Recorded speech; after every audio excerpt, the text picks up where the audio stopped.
قل للذين كفروا ستغلبون وتحشرون إلى جهنم وبئس المهاد قد كان لكم آية في فئتين التقتا أعوذ بالله السميع العليم من الشيطان اللعين الرجيم من حمزه ونفخه ونفسه.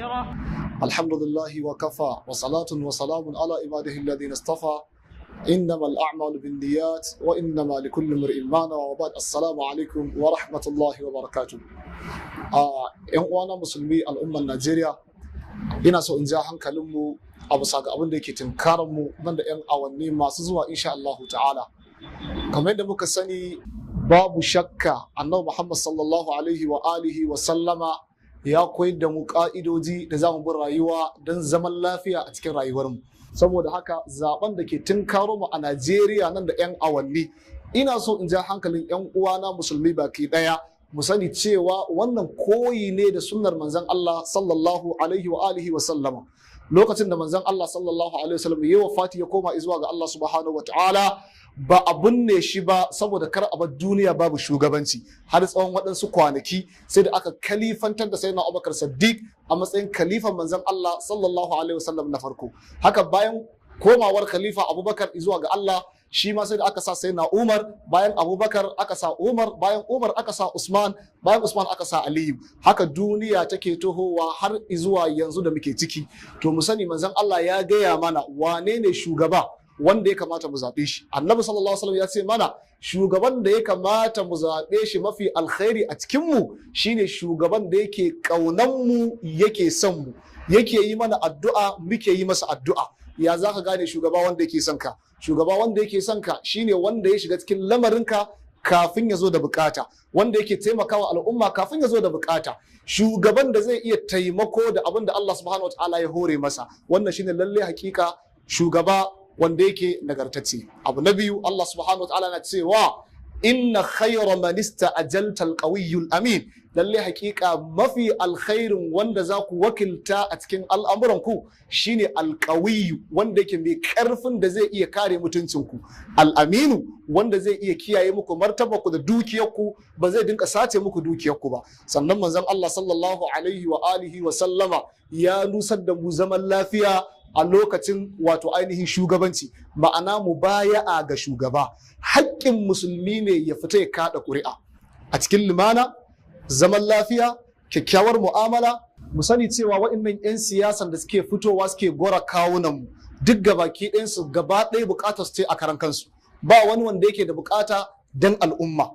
Kamar yadda jiya na ji a labarai ko na ji a wata hira da aka yi a gidan rediyo, mafi yawancin wakilan 'yan siyasan suna fitowa sun hira ta wajen awa biyu, suna magana cewa suna tuba zuwa ga al'umma, sun imani cewa daga su har 'yan siyasan su wakilansu ba wanda yake yi dan al'umma. To ya kai bawan Allah, ka manta cewa wanda bai yi dan kai ba, ina shi ina zuwa ya baka makami ka kashe wani, ran alkiyama zai iya kare ka? Wallahi ba zai iya kare ka ba.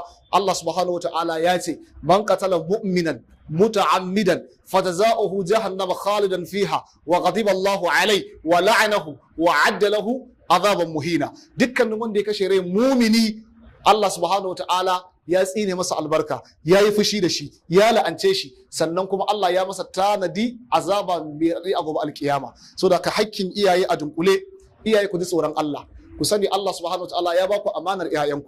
Kullukum ra'in wa kullukum mas'ulun an ra'iyyati. Dukkaninku makiyaya ne kuma Allah zai tambaye ku a bisa kiwon da ya baku na 'ya'yanku. Kar ka bari ɗanka ya shiga harkar daba da abin da ya kama da wannan. Allah ya ce ya ayyuhalladhina amanu qu anfusakum wa ahlikum nara waquduha an-nas wal hijara 'alayha mala'ikatun ghilazun shidadun la ya'suna Allah ma amarahum wa yaf'aluna ma yu'marun. Ya kasance in baka yi wa ɗanka nasiha ka ji hankalin shi bai fada cikin aikin banna, to lalle hakika baka hana shi zuwa ga fadawa wutar jahannama ba, kuma Allah subhanahu wataala zai kama ka a gobe alkiyama. Allah subhanahu wataala na cewa wa kadhalika katabna ala bani isra'ila anna an-nafsa bin-nafsa wal-'ayna bil-'ayni wal-anfa bil-anfi wal-juruha qisas. Haka Allah subhanahu wataala ke cewa man qatala nafsan bighairi nafsin aw fasadin fil ardi faka'annama qatala an-nasa jami'a wa man ahyaha faka'annama ahya an-nasa jami'a.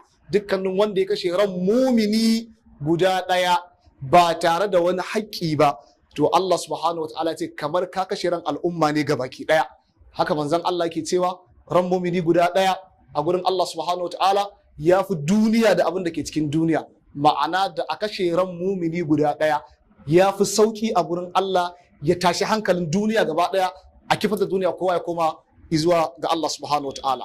Ina jin hankalin ku 'yan uwana samari, kar ku kasance cikin wa'inda za a bawa kayan maye ko kayan daba ku dinga fita kuna yaƙar junanku, kuna kashe junanku, kuna zuba da junanku jini, alhali ko ba jima ko ba daɗe Allah subhanahu wataala ya riga ya zaɓi wanda zai zaɓa. Allah shi ke bada mulki ga wanda ya so, a san da ya so, lokacin da ya so. Qul Allahumma malikal mulk tu'til mulka man tasha wa tanzi'ul mulk mimman tasha. Allah shi ke bada mulki ga wanda ya so, kuma shi ke kwace mulki ga wanda ya so. Saboda haka kamata yi a ce mai imani da kaddara. Kaddara tu'minu bil qadar khairihi wa sharrihi. Imani da kaddara shine wanda Allah subhanahu wataala ya ba wa mulki.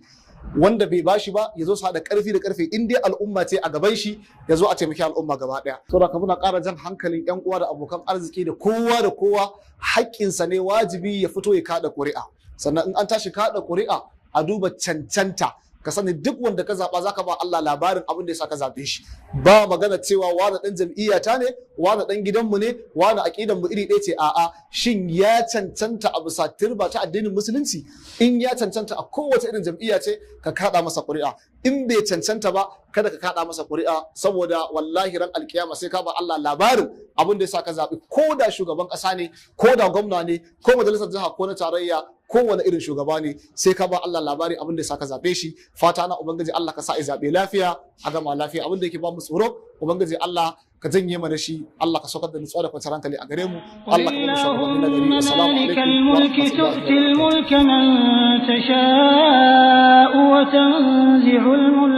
barakatuh.